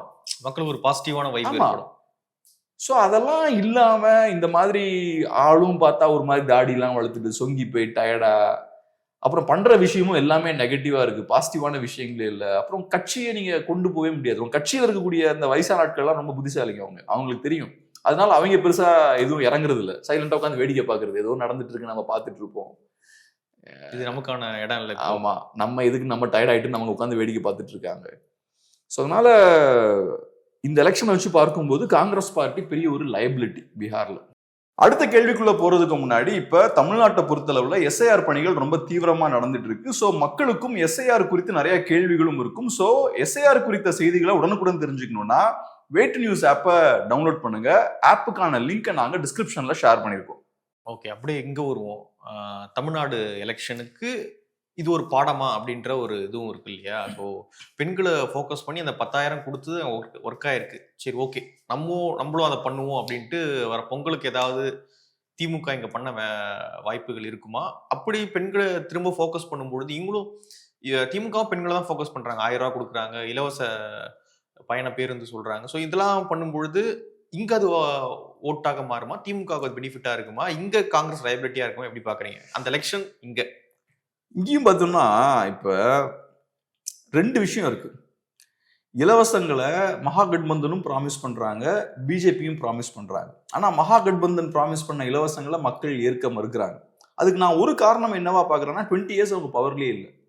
20 years நீங்க பவர்ல இல்லைனாலே நீங்க அடுத்தது பவருக்கு வருவதற்கான வாய்ப்பு இருக்குன்னு மக்கள் நம்ப மாட்டாங்க. 20 years அவன் காணாம போயிட்டான், அதுல இவங்க கொடுக்குற வாக்குறுதியை நம்ம எதுக்கு நம்பணும் அப்படின்ற ஒரு விஷயமும் இருக்கு. 20 yearsன்றது லாங் டைம் இல்ல, அது ஒரு விஷயம். ரெண்டாவது, அவங்க கொடுத்த ப்ராமிசஸும் பார்த்தோம்னா சில நேரங்களில் ரொம்ப எக்ஸாஜரேட்டடான ப்ராமிசஸா இருக்கு. வீட்டில் ஒருத்தங்களுக்கு கவர்மெண்ட் ஜாப், அப்படி பார்த்தா ஒரு 2 கோடி கவர்மெண்ட் ஜாப்ஸ் நீங்க கிரியேட் பண்ண வேண்டியது. அந்த ஸ்டேட்ல எனக்கு தெரிஞ்ச ஒரு 12 கோடி 13 கோடி பேர் இருப்பாங்க. ஸோ அப்போ ஒரு ஃபேமிலியில 6 பேர் இருக்காங்கன்னு வச்சா கூட நீங்க ஒரு 2 கோடி ஜாப்ஸை வந்து கொடுக்க வேண்டியிருக்கும். கவர்மெண்ட் ஜாப்ஸ் அப்படி கொடுக்க முடியாது, அதை சாதாரண மக்கள் கூட நம்ப மாட்டாங்க, அவ்வளவு வேலை கிடையாது. ஆமா. ஸோ நீங்க இந்த மாதிரியான விஷயங்கள் சொன்னீங்கன்னா மக்கள் உங்களை பார்த்து சிரிப்பாங்க. சில நேரங்களில் கோபமும் வரும். உங்க மேல கூடிய அந்த நம்பகத்தன்மை உடையறதுக்கான வாய்ப்பு இருக்கு. 200 யூனிட்ஸ் நாங்க ஃப்ரீயா எலக்ட்ரிசிட்டி கொடுக்குறோம் அப்படின்ற 250 நினைக்கிறேன். 250 சொன்னாரா? 200 250. இவங்க NDA 125, இவங்க சம்வேர் அரௌண்ட் 200. தமிழ்நாட்டில் 100% 100 யூனிட்ஸ் ஃப்ரீயா கொடுக்குறாங்களா? ஒரு வளர்ந்த மாநிலத்தாலே இவ்வளவுதான் பண்ண முடியுது. அங்க நீங்க எப்படி பண்ணுவீங்க அப்படின்றது பெரிய ஒரு கேள்விக்குறி. ஸோ நீங்க பாட்டுக்கு ரேண்டமா வாய்க்கு வர விஷயங்களை அடிச்சு விடுறது. இப்ப பிஜேபியும் கமர்ஷியல் பார்ட்டி தான், ஆனா ஓரளவுக்கு அது நம்பக்கூடிய மாதிரி இருக்கணும். நீங்க பாட்டுக்கு நான் பிஜேபியை கவுண்டர் பண்றன்ற பேர்ல நீங்க இந்த மாதிரி ஒவ்வொரு ஃபேமிலிக்கும் ஒரு கவர்மெண்ட் ஜாப் எல்லாம் சொல்றது பிராக்டிக்கலா கிடையவே கிடையாது. 2 கோடி பேரை ஒரு கவர்மெண்டால எம்ப்ளாய் பண்ண முடியுமா? அவ்வளவு வேலைகள் முதல்ல இருக்கணும்ல, அவ்வளவு வேலை இருக்காதே. நீங்க கிரியேட் கூட பண்ண முடியாது. அவ்வளவு பெரிய கவர்மெண்ட் எந்த உலகத்துல இருக்கு? 2 கோடி பேருக்கு வேலை கொடுக்கக்கூடிய கவர்மெண்ட் எனக்கு தெரிஞ்ச உலகத்துல எங்கேயுமே அவ்வளவு பெரிய கவர்மெண்ட் இருக்காது.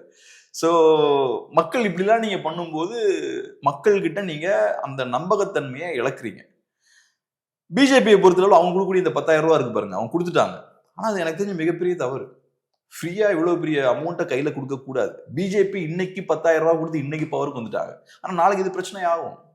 கண்டிப்பா அது பிரச்சனையாகும். பீகாரை பொறுத்தளவு இன்னொரு முக்கியமான விஷயம் என்னன்னா, பினான்சியலா ரொம்ப பின்தங்கிய ஒரு மாநிலம் அது. ஸோ அப்படி இருக்கும்போது 10,000 ரூபாவை நீங்க கொடுக்குறீங்க பெண்களுக்கு. நிறைய பெண்களுக்கு 10,000 ரூபாவை நீங்க ஃப்ரீயா தூக்கி போடுறீங்க. அப்ப என்ன அந்த பணம் எங்கிருந்து வருது?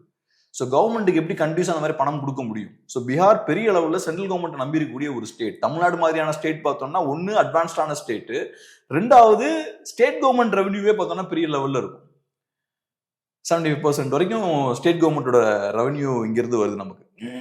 ஸோ அப்படி இருக்கும்போது பீகார் மாதிரியான ஒரு ஸ்டேட் பெரிய அளவில் சென்ட்ரல் கவர்மெண்ட்டை நம்பி இருக்கும்போது இவ்வளவு பணத்தை அவங்க தூக்கி போட்டுருக்காங்க. ஏற்கனவே உங்ககிட்ட கையில பணம் இல்லை, இதுல அங்கிருந்து வரக்கூடிய பணத்தெல்லாம் நீங்க இந்த மாதிரி தூக்கி போட்டு விளையாண்டுட்டு இருக்கீங்க. அப்படி இருக்கும்போது இது சஸ்டைனபிளா இருக்காது. இன்னைக்கு நீங்க அதை யூஸ் பண்ணி பெரிய வெற்றிகளை பெற்றாலும் ஃபியூச்சர்ல அது உங்களுக்கு பெரிய பிரச்சனைகளை கிரியேட் பண்ணும். மகாகட்பந்தனை பொறுத்தளவுல அவங்க நம்பக்கூடிய ப்ராமிஸையே முன்வைக்கல, அதனால அது மக்கள் அதை நம்பலன்னா இது காட்டுது. ஸோ இது தமிழ்நாட்டுக்கும் அப்ளை ஆகும். தமிழ்நாட்டிலையும் பாத்தீங்கன்னா இவங்க 1,500 ரூபாய் கொடுக்குறாங்களா இப்ப உரிமை தொகை? 1,000 ரூபாய் கொடுக்குறாங்க. இது அஃப்கோர்ஸ் நல்ல ரிசல்ட் ப்ரொடியூஸ் பண்ணுது. நிறைய பேர் பார்த்தோம்னா நல்லா பண்றாங்களே அப்படின்ற மாதிரி தான் பார்க்குறாங்க, ஒரு செக்ஷன் பார்க்குறாங்க அப்படி. ஏன்னா அவங்களுக்கு பெனிஃபிட் இருக்கு, ஃப்ரீ பஸ் யூஸ் பண்ணக்கூடியவங்க அதை என்ஜாய் பண்றாங்க. ஆனா இதுவே பார்த்தோம்னா மேபி உங்களுக்கு இந்த எலெக்ஷன்ல ஜெயிக்கிறதுக்கு திமுகவுக்கு இது மேபி யூஸ்ஃபுல்லா இருக்கலாம், எனக்கு தெரியல. ஆனா டெஃபினட்டா வரக்கூடிய நாட்கள்ல பெரிய அளவுல இது பேக் ஃபயர் ஆகும். இவங்கனால கொடுத்துக்கிட்டே இருக்க முடியாது. அடுத்தது பொங்கலுக்கு நீங்க பெரிய லெவல்ல காசு கொடுக்க போறீங்க. ஏற்கனவே இந்த வருஷம் காசு கொடுக்க முடியல உங்களுக்கு பொங்கலுக்கு. அது காரணம் உங்ககிட்ட பணம் கையில இல்லை. அப்ப அடுத்த வருஷமும் உங்க கையில பணம் இருக்காது. ஆனா பணம் நீங்க நிறைய பணம் கொடுக்க போறீங்க. அப்புறம் ஆட்சிக்கு வந்ததுக்கு அப்புறம் முதல் வருஷம் எப்படி கொடுப்பீங்க, ரெண்டாவது வருஷம் எப்படி கொடுப்பீங்க, மூணாவது வருஷம் எப்படி கொடுப்பீங்க? அது போக மற்ற பிரச்சனைகள் எல்லாம் எப்படி நீங்க சால்வ் பண்ணுவீங்க? ஸோ நிறைய பிரச்சனைகள் இருக்கு. கவர்மெண்ட் எம்ப்ளாயிஸ்க்கு சரியா சேலரி கொடுக்க முடியல, வேகன்சிஸ் எல்லாம் ஃபில் பண்ண முடியல, இதுல இந்த மாதிரி ஃப்ரீயா வேற கொடுக்குறது. ஸோ அதனால இந்த பணத்தை வச்சு விளையாடுறது டெம்பரரியா எலெக்ஷன்ல ஜெயிக்கலாம், லாங் ரன்ல உங்களை பெரிய குழியில தள்ளிடுவது. அது ஓகே. ஆனா பெண்களுடைய ஓட்டு பாசிட்டிவா மாறும்போது அங்க ரிசல்ட்டை ப்ரொடியூஸ் பண்ணது இல்ல, அந்த ரிசல்ட் இங்கும் ப்ரொடியூஸ் பண்ணுவான்னு கேட்கறேன். இது ரிசல்ட்டை ப்ரொடியூஸ் பண்ணுது, இங்கேயும் மேபி பண்ணலாம். நான் நிறைய பேர்கிட்ட பேசும்போது நிறைய பேர் பாசிட்டிவாவும் சொல்றாங்க. 1,000 ரூபாய் கிடைக்கிறத அவங்க பாசிட்டிவா தான் பாக்குறாங்க. ஓகே, 1,000 ரூபாய் கம்மியான ஒரு தொகையா இருந்தாலும் மக்கள் பாசிட்டிவா தான் பாக்குறாங்க. மக்கள் பாசிட்டிவா தான் பார்ப்பாங்க. அவங்க கையில நீங்க டிவி கொடுக்கும் போதும் பாசிட்டிவா தான் பார்ப்பாங்க, அவங்க கையில நீங்க லேப்டாப்பை கொடுக்கும் போதும் பாசிட்டிவா தான் பார்ப்பாங்க. இப்ப நீங்க எனக்கு உங்க கையில இருக்க போனை என்கிட்ட கொடுத்தீங்க வச்சுக்கோன்னா நான் பாசிட்டிவா தான் பார்ப்பேன் மகாபிரபுவை, அவங்களும். ஆமா, மக்கள் அதை சிந்திக்க மாட்டாங்கல்ல, அது பினான்சியலா மேல அடி வாங்கும், அதெல்லாம் மக்களுக்கு தேவையில்லை. மக்களுக்கு கவர்மெண்ட்ன்றது நம்மளோட இன்ஸ்டிடியூஷன் தெரியல, அது ஏதோ திமுக இன்ஸ்டிடியூஷன் நினைச்சிட்டு இருக்காங்க, ஏதோ திமுக கொடுத்துட்டு இருக்காங்க நினைச்சிட்டு இருக்காங்க. திமுக கொடுக்கல, தமிழ்நாட்டு மக்களோட பணத்தை வாங்கி ஒரு குரூப் இருந்து வாங்கி இன்னொரு குரூப் கொடுத்துட்டு இருக்காங்க, நடுவுல ஊழலும் பண்ணிட்டு இருக்காங்க. ஒரு குரூப் இருந்து நான் ஃபர்ஸ்ட் பணத்தை வாங்கி என் பேக்கெட்ல போடுவேன், அப்புறம் அந்த பணத்தை எடுத்து இன்னொரு குரூப்ல கொடுப்பேன், நடுவுல கொஞ்சம் பணம் என் பேக்கெட்லயே மாட்டிக்கும். அந்த லாஜிக் தான் இங்க அப்ளை ஆகுது. இதுக்கு என்ன பெரிய புத்திசாலித்தனம் வேணும்? ஒருத்தன் இருந்து காசை வாங்கி இன்னொரு கொடுக்குறது என்ன புத்திசாலித்தனம் வேணும்? இதை பண்றதுதான் ஒரு கவர்மெண்ட் இருக்கா? கரும்பு தின்ன கூலி மாதிரி நம்ம பாக்கெட்லயும் கொஞ்சம் நிக்குது. ஆமா, இப்ப நான் உங்ககிட்ட இருந்து ஒரு 10,000 ரூபாய் பிடிங்கி 10 பேருக்கு 10,000 ரூபாய் பிரிச்சு கொடுக்கணும், அதுல என்ன பெரிய புத்திசாலித்தனம் இருக்கு?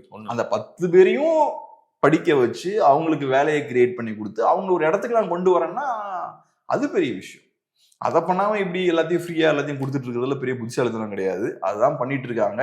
மக்களுக்கு நிறைய தேவை இருக்கு, நிறைய பிரச்சனை இருக்கு, அன்றாட வாழ்க்கையில நிறைய பிரச்சனைகளை ஃபேஸ் பண்ணிட்டு இருக்காங்க, சர்வைவலே கஷ்டமா இருக்கு. அதுக்கேற்ற மாதிரி மக்களையும் அந்த லெவல்ல வச்சிருக்காங்க நம்ம ஆட்கள்.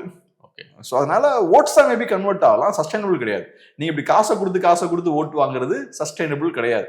ஃபர்ஸ்ட் நீங்க என்ன பண்றீங்க, சின்ன சின்ன இலவசங்கள் கொடுக்குறீங்க, அதுக்கப்புறம் பெரிய இலவசங்கள் கொடுக்க ஆரம்பிக்கிறீங்க, அதுக்கப்புறம் ஓட்டுக்கு காசு கொடுக்க ஆரம்பிக்கிறீங்க, அதுக்கப்புறம் கவர்மெண்ட் ஃபண்ட்ஸை யூஸ் பண்ணி காசு கொடுக்க ஆரம்பிக்கிறீங்க. இன்னைக்கு கவர்மெண்ட் இன்ஸ்டிடியூஷனையே உங்களோட ஒரு கேம்பெயின் மெட்டீரியலா பார்க்க ஆரம்பிக்கிறீங்க. கவர்மெண்ட் ஃபண்ட்ஸ் எடுத்து நீங்க பாட்டுக்கு எலெக்ஷன் முன்னாடி காசு கொடுக்குறீங்க. இப்ப பிஜேபி மேல வைக்கப்படக்கூடிய ஒரு முக்கியமான குற்றச்சாட்டு என்ன, எலெக்ஷனுக்கு முன்னாடி இதை பண்றாங்க அவங்க கரெக்டா. ஸோ நம்ம அரசியல்வாதிகள் எலெக்ஷனுக்கு முன்னாடி அவங்க எலக்ட்ரிசிட்டிலாம் ஆஃப் பண்ணிட்டு 1,000 ரூபாய் 2,000 ரூபாய் போய் கொடுப்பாங்களே, அந்த மாதிரி நீங்க ரொம்ப கேஷுவலா எலெக்ஷனுக்கு முன்னாடி அபிஷியலா கவர்மெண்ட் ரூட்ல நீங்க 1,000 ரூபாய் 10,000 ரூபாய் டெபாசிட் பண்றீங்க. அப்ப கண்டிப்பா அந்த எலெக்ஷன் இம்பாக்ட் பண்ணி தெரிஞ்சுதானே பண்றீங்க. அப்ப நம்ம இதெல்லாம் பெரிய வெற்றி மாதிரி பேசிட்டு இருக்கோம். அப்கோர்ஸ் இவங்க 10,000 ரூபாய் கொடுத்தாங்க, பயங்கரமான ஸ்ட்ராட்டஜி, ஜெயிச்சிட்டாங்க. ரைட்ரா, ஸ்ட்ராட்டஜி அவங்க கரெக்டா கவர்மெண்ட் ஃபண்ட்ஸ் எப்படி யூஸ் பண்ணிட்டு இருக்காங்க அவங்க. எலெக்ஷன்ல ஜெயிக்கிறதுக்கு கவர்மெண்ட் பணத்தை யூஸ் பண்றீங்க நீங்க. இது ஒரு பக்கம் ரிசல்ட் ப்ரொடியூஸ் பண்ண வாய்ப்பு இருக்கு அப்படின்னு சொல்றீங்க. அதாவது பெண்களுக்கான இந்த விஷயங்கள்லாம் உரிமை தொகை, என்ன மாதிரி ரிசல்ட்னா ஓட்ஸா மேபி திமுகவுக்கு கன்வெர்ட் கூடுதல் ஆகலாம், வாக்குகள் மாறலாம். மாறலாம். அதுக்கு வாய்ப்பு இருக்கு. இன்னொரு பார்வை என்ன அப்படின்னா, அங்க மகாகத்பண்டுக்கு காங்கிரஸ் வந்து ஒரு லைபிலிட்டியா இருக்காங்கன்னு சொல்றீங்க. இங்கேயும் காங்கிரஸ் அப்படி இருப்பாங்களா? எப்படி பாக்குறீங்க? இல்ல இங்க அசட் தானா அவங்களுக்கு? இங்க அசர்ட் தான். காங்கிரஸ் இல்லாம திமுகனால பெருசா எதுவும் பண்ண முடியாது. ஏன்னா நார்த்ல இருக்க சூழல் வேற, தமிழ்நாட்டுல சூழல் வேற. தமிழ்நாட்டுல திமுக பாஜக பூச்சாண்டியை காட்டி தான் வண்டி ஓடிட்டு இருக்காங்க. நீங்க பாஜக பூச்சாண்டியை காட்டணும்னா காங்கிரஸ் பார்ட்டி உங்க கூட இருக்கணும். அப்பதான் மக்கள் நம்புவாங்க. ஆமா, காங்கிரஸ் பார்ட்டி உங்க கூட இல்லைன்னா பாஜக பூச்சாண்டி இங்க செல்லாது. மைனாரிட்டிஸ் உங்ககிட்ட வரமாட்டாங்க. பாஜகவை எதிர்க்கணும்னு நினைக்கிறவங்க உங்க கூட வரமாட்டாங்க. ஃபேசிஸ்ட் எதிர்ப்பு பேசக்கூடியவங்களாம் எதுக்கு உங்களை நம்பணும்? நீங்க எல்லா சைடும் போவீங்க. உங்களை இப்ப நம்புறதுக்கான காரணம் என்னன்னா காங்கிரஸ் தான். திமுக நாளைக்கு பிஜேபி கூட போறதுக்கான நிறைய வாய்ப்புகள் இருக்கு. ஆனா காங்கிரஸ் பார்ட்டி என்ன ஆனாலும் பிஜேபியோட போகாது, முடியாது. ஸோ அதனால இந்தியா லெவல்ல பாஜகவை எதிர்க்கக்கூடிய கட்சினா திமுக டெம்பரரியா இன்னைக்கு அந்த கேங் குரூப்ல இருக்காங்க. ஆனா காங்கிரஸ் என்னைக்குமே அங்கதான் இருக்கு. ஸோ அந்த வகையில பாஜக எதிர்ப்பு அப்படின்ற அந்த கிரெடிபிலிட்டி உங்களுக்கு கிடைக்கணும்னா உங்களுக்கு காங்கிரஸ் வேணும். காங்கிரஸோட ஓட் ஷேர் கம்மியா இருக்கலாம், ஆனா காங்கிரஸ் உங்க அலைன்ஸ்ல இல்லைன்னா உங்க பாஜக எதிர்ப்புக்கு எந்த பேஸுமே இருக்காது. காங்கிரஸ் இல்லாம என்ன பாஜக எதிர்ப்பு நீங்க பண்ண போறீங்க? இந்தியா அலைன்ஸ்ல நீங்க இருக்கணும், அதுல காங்கிரஸும் இருக்கணும். இல்லாட்டினா உங்க பாஜக எதிர்ப்பு பிளாட்டா படுத்துரும். மக்கள் உங்களை நம்பி உங்க பாஜக எதிர்ப்பு எல்லாம் ஏத்துக்கல, காங்கிரஸும் அதுல முக்கியமான ஒரு ஃபேக்டர். ஸோ அதனால இங்க காங்கிரஸ் அசட் தான். அசட் தான் மேபி. ஆனா அவங்க அசட்டா இருந்தாலும் சில நேரங்கள்ல கொஞ்சம் ஓவர் டிமாண்ட் பண்றது, கூட்டணி ஆட்சி. ஆமா, அவங்க சக்தியை மீறி மேபி பஞ்ச் பண்றாங்கன்னு சொல்லலாம். ஏன்னா இப்ப இந்த அலைன்ஸ்ல பாருங்க 61 சீட்ஸ் கண்டெஸ்ட் பண்ணி 6 சீட் ஜெயிச்சிருக்காங்க. அப்ப அந்த அலைன்ஸுக்கே அது பிரச்சனை தானே. அது இங்கேயும் சில நேரங்கள் அந்த மாதிரி ஆகும். சில சீட்ஸ்ல அவங்களுக்கு ஜெயிக்க முடியாது, அதுக்கான ஸ்ட்ரென்த் இருக்காது, அதுக்கான பினான்சியல் பவர், மேன் பவர்லாம் எதுவும் இருக்காது, செல்வாக்கு இருக்காது. பட் இருந்தாலும் நான் சண்டை போட்டு 4 சீட் எக்ஸ்ட்ரா வாங்குவேன்னா அது உங்களுக்கும் வேஸ்ட், அலைன்ஸுக்கும் வேஸ்ட். அதுக்கு பேசாம சக்தி எவனுக்கு இருக்கும் அவன்ட்டு அதை கொடுத்துடலாம். இது மாதிரி ஒரு தேர்தல் கூட தமிழ்நாட்டில் நடந்துச்சுன்னு நினைக்கிறேன். 2011 வந்து 63 சீட்டும் நம்ம காங்கிரஸ் கொடுத்து அவங்க ரொம்ப கம்மியான சீட்ல எதுக்கு இந்த சக்தி மீறி இவ்வளவு வேலையை பண்றீங்க? 2011 ஆட்சியே மாறி போச்சு. இப்ப திமுக அவங்களுக்கு அவ்வளவு கொடுக்குறாங்கன்னா அவங்களுக்கும் தெரியும் நிறைய ஆன்டி இன்கம்பன்சி இருக்கு, நமக்கு தேவையில்லாம எதுக்கு நிறைய சுமையை போட்டு காசை வேஸ்ட் பண்ணிட்டு பேசாம அவங்ககிட்ட கொடுத்துருவோம்னு கொடுத்துருப்பாங்க. உங்களுக்கும் அந்த புரிதல் இருந்தா பெட்டர். எதுக்கு தேவை? இப்ப திமுக ஃப்ரீயா கொடுத்து வாங்கினா கூட பெட்டர், ஓகே, அது வேற விஷயம். ஆனா சண்டை போட்டு வாங்குறது இருக்குல்ல, ஆர்ஜேடிலாம் சண்டை எல்லாம் போட்டீங்க. சண்டை போட்டு என்ன பண்ணிருக்கீங்க? 10ல் 1 சீட் ஜெயிச்சிருக்கீங்க ஆவரேஜா. அது உங்களுக்கும் பிரோஜனம் இல்லை, ஆர்ஜேடிக்கும் பிரோஜனம் இல்லை, அந்த அலைன்ஸுக்கும் பிரோஜனம் இல்லை. ஸோ அது பண்ண வேண்டிய தேவையில்லை. பட் காங்கிரஸை பொறுத்தளவுல அவங்களோட இருப்பை தக்க வச்சுக்க வேண்டிய தேவை இருக்கு. ஏன்னா எல்லா ரீஜனல் பார்ட்டிஸுமே அவங்கள டவுன் சைஸ் தான் பண்றாங்க. ஏன்னா காங்கிரஸை பலவீனப்படி தான் இவங்கலாம் வளர்ந்துருக்காங்க. அப்படி இருக்கும்போது காங்கிரஸை வீக் ஆக்கணும் அப்படின்றது அவங்களோட எய்மா இருக்கு. காங்கிரஸ் பார்ட்டி நம்மளோட இடத்தை தக்க வச்சுக்கணும் அப்படின்றதுல அவங்க கவனமா இருக்காங்க. ஸோ அந்த சீட் நெகோசியேஷன் வரும்போது நம்ம இடத்த தக்க வச்சுக்கிறதுக்கான ஸ்பேஸ் அதுதான் அப்படின்ற மாதிரி அவங்க பாக்குறாங்க. ஸோ அந்த இடத்த ரொம்ப டஃபா அவங்க டீல் பண்றாங்க. ஆனா கொஞ்சம் அவங்க ஒரு ரியாலிட்டி செக் அவங்களுக்கு தேவைன்னு நினைக்கிறேன். ஓகே, இன்னொரு விஷயத்தை இங்க கொண்டாந்து அப்படியே பார்க்கலாம்னு நினைக்கிறேன். அந்த ரிசல்ட்டை தமிழ்நாட்டுக்கு பிரசாந்த் கிஷோர் அங்க பெரிய மாற்றமாக பார்க்கப்பட்டார். இளைஞர்களுடைய வாக்குலாம் ஒரு பக்கம் திரும்புது, நிறைய கவர்ச்சியான விஷயங்கள்லாம் பேசுறாரு அப்படின்லாம் வந்து சொல்லப்பட்டுச்சு. மக்கள் கொஞ்சம் டிப்பிக்கல் அரசியல்வாதியா இல்லாம கொஞ்சம் புதுமையான ஆளா அவர் பாக்குறாங்க. அப்படி என்னென்னவோ சொன்னாங்க. ஆனா பாத்தீங்கன்னா 3% 4% ஓட்டு தான் வாங்கியிருக்காரு. இதுதான் தமிழ்நாட்டிலையும் விஜய்க்கு நிலைமையை எப்படி பாக்குறீங்க? மேபி கொஞ்சம் அதிகமா வாங்குவாரு, அவ்வளவுதான். பிரசாந்த் கிஷோரோட பெட்டரா அந்த வேலையை பார்ப்பாரு அவரு. பிரசாந்த் கிஷோர் இன்னொரு 3% வாங்கி தான் வச்சுப்போமே, பாஜகவுக்கு இன்னும் நல்லா வேலை பார்த்துருப்பாரு அவரு. இப்போ 3.4 வாங்கியிருக்காரு, லெட்ஸ் 7% வாங்கிட்டாருன்னு வச்சுப்போம். அப்போ பாஜக இன்னும் ஹாப்பியா இருந்திருப்பாங்க. ஆர்ஜேடி காங்கிரஸோட ஓட்ஸ்லாம் இன்னும் அதிகமாக உடஞ்சிருக்கும். அந்த வேலையை பிரசாந்த் கிஷோரோட பெட்டரா விஜய் பண்ணுவார். இதுல புரிஞ்சுக்க வேண்டியது என்னன்னா, பிரசாந்த் கிஷோர் ஒன்றும் குழந்தை கிடையாது. பிரசாந்த் கிஷோருக்கு நல்லா தெரியும் அவர் ஒரு பொலிட்டிக்கல் ஸ்ட்ராட்டஜிஸ்ட். அவர் குழந்தை கிடையாது. ஸோ அதனால நம்ம என்ன பண்ணிட்டு இருக்கோம், நம்மளோட அரசியலால யாருக்கு லாபம் வருது, இந்த விஷயங்கள் எல்லாமே அவருக்கு தெரியும். அதெல்லாம் தெரிஞ்சுதான் அவர் பண்றாரு. ஸோ அவரோட பிளானும் அதுதான்ன்றது என்னோட பார்வை. சாதாரண ஒரு ஆள் தெரியாம பண்றதுக்கு வாய்ப்பு இருக்கு. ஆல் த கிங்ஸ்மென் ஒரு படம் இருக்கு. அந்த படத்துல பாத்தீங்கன்னா சாதாரண ஒரு நல்ல மனிதர், கரப்ட் எல்லாம் கிடையாது, சிஸ்டம் இருக்க பிரச்சனை எல்லாம் பேசிக்கிட்டே இருப்பாரு. ஏதோ ஒரு பகுதியில், அமெரிக்கால என்ன பகுதியில் எனக்கு ஞாபகம் இல்லை, அங்க எலெக்ஷன் வருது, மேயர் எலெக்ஷன் நினைக்கிறேன். அப்ப பணக்காரனை கொஞ்சம் பேர் இவர்கிட்ட வந்து உங்களுக்கு நல்ல செல்வாக்கு இருக்குங்க, நீங்க கண்டிப்பா கண்டெஸ்ட் பண்ணணும் அப்படின்னு கன்வின்ஸ் பண்ணி இவரை இறங்கிடுறாங்க. கொஞ்சம் நல்லா பேசி எடுத்து இவருக்கும் விவரம் தெரியாம இறங்கிடுவார். அப்புறம் பார்த்தா அவனை யூஸ் பண்ணிருப்பானுங்க. அவரை யூஸ் பண்ணி அங்க ஹிக் ஓட்ஸ்ம்பாங்க, சாதாரண மக்களோட வாக்குகள், அதை உடைக்கிறதுக்காக இந்த மாதிரியான ஒரு போராளி வந்து பேசினா அந்த மக்கள் ஓட்ஸ்லாம் வரும். அப்புறம் அவருக்கு வெறி ஆயிரும், நம்மளை இப்படி முட்டாளாக்கிட்டாங்களேன்னு. அதுக்கு அடுத்த எலெக்ஷன்ல அவர் அடிச்சு தூக்குவார், தனியா கண்டெஸ்ட் பண்ணியே 2 பேரையும் வீழ்த்துவார். ஆல் தி கிங்ஸ்மேன் அந்த படம் பேர், ரொம்ப ஃபேமஸான படம், ரொம்ப ஃபேமஸான ஒரு நாவலை பேஸ் பண்ண படம். 60ஸ்லயும் ஒரு தடவை அந்த படத்தை பண்ணாங்க, அதுக்கப்புறம் ரீசெண்டா திரும்ப ரீமேக்கும் பண்ணாங்க அந்த படத்தை. 60ஸ்ல அது பெரிய ஹிட் ஆச்சு, ரீசெண்டா பண்ணது ஃபிளாப் ஆச்சு. ஸோ அந்த மாதிரி தான் பிரசாந்த் கிஷோர் அந்த மாதிரியான கேரக்டர் கிடையாது. அவருக்கு தெரியும் நம்ம என்ன பண்ணிட்டு இருக்கோம்னு தெரியும், அந்த மாதிரியான ஸ்ட்ராட்டஜிஸை போடுறதே இவர் மாதிரியான ஆட்கள் தான். ஸோ அதனால தெரிஞ்சுதான் அவங்க பண்றாங்க. பிரசாந்த் கிஷோர் இனி இருக்க மாட்டார், இன்னும் ஒரு 1-2 எலெக்ஷன்ல பிரசாந்த் கிஷோர் காணாம போயிடுவார். 29ல மேபி இந்த 3% ஓட் ஏதோ ஒரு வகையில யூஸ் ஆகுமான்னு பார்ப்பாங்க. இந்த 3-2 ஆக வாய்ப்பு இருக்கு, பட் ஏதோ ஒரு ஓட் பேஸ் அவருக்கு இருக்கு, ஒரு 4-5 லீடர்ஸ் அங்க உருவாயிருப்பாங்க, அவங்களெல்லாம் யூஸ் பண்ணி 29ல ஏதாவது பண்ணலாமான்னு யோசிப்பாங்க. எம்என்எம்க்கு அப்படிதான் பண்ணாங்க. அந்த மாதிரி ஏதாவது கொஞ்சம் காய் நகரத்தை பார்ப்பாங்க. அது வேலைக்கு ஆகுறன்னா அவ்வளவுதான், அதுக்கப்புறம் அந்த கட்சி இருக்காது. ஸோ அதனால சும்மா இந்த மாதிரி நான் வேலையை கிரியேட் பண்ணி தருவேன், ஸ்டேட்டை நான் வளர்த்துருவேன் அப்படின்னு நாங்கள் ஃபுல்லா மாற்றத்தை கொண்டு வந்துருவோம், இப்படி ஏதாவது மேம்போக்கா ஒருத்தன் பேசிட்டு வரான்னா அவனை நம்பக்கூடாது. களத்துல என்ன பண்றாங்க, அவங்களோட சித்தாந்தம் என்ன, கொள்கை என்ன, போராட்டம் நடக்கும்போது கிரவுண்டுக்கு வராங்களா, ஆக்சுவலா அவங்க அரசை எதிர்க்கிறாங்களா, எதிர்க்கிற மாதிரி ஏமாத்துறாங்களா. ஆக்சுவலா அரசை எதிர்க்கிறதுனா இஷ்யூஸ் எடுத்து பேசணும், ஒவ்வொரு பிரச்சனையா எடுத்து பேசணும். அதை பேசாம வெறுமனே பிஜேபி திமுகன்னு பேசிட்டு இருக்காங்கன்னா ஏமாத்துறாங்கன்னு அர்த்தம். அந்த வேலையை தான் பிரசாந்த் கிஷோர் அங்க பண்ணார், அதே வேலையை தான் விஜய் இங்க பண்ணிட்டு இருக்காரு. ஸோ நீங்க இந்த வீடியோ பாக்குறவங்கலாம் இந்த வீடியோவை சேவ் பண்ணி வச்சுக்கோங்க, ஒரு 5 இயர்ஸ் கழிச்சு என்கிட்ட கேளுங்க. நான் மீடியால தான் இருக்க போறேன், வீடியோ தான் பண்ணிட்டு இருப்பேன், கண்டிப்பா வீடியோ இருக்கோ இல்லையோ ஏதோ ஒரு ஃபார்ம்ல நான் கம்யூனிகேட் பண்ணிட்டு தான் இருப்பேன், நீங்க என்கிட்ட பேசுங்க. 5 இயர்ஸ் கழிச்சு விஜய் வந்து டவுன் சைஸ் பண்ணப்பட்டிருப்பாரு, கமலுக்கான அதே விஷயம் அங்கேயும் நடக்கும். இது ஒன்றும் வீழ்ச்சிலாம் கிடையாது, அவங்களுக்கு தெரியும் தான் நடக்கும். பிரசாந்த் கிஷோருக்கும் தெரியும், விஜய்க்கும் தெரியும், இதெல்லாம் தெரிஞ்சுதான் அவங்க பண்றாங்க. நிறைய விஷயங்கள் நம்மோடு பகிர்ந்துக்கிட்டீங்க, நன்றி.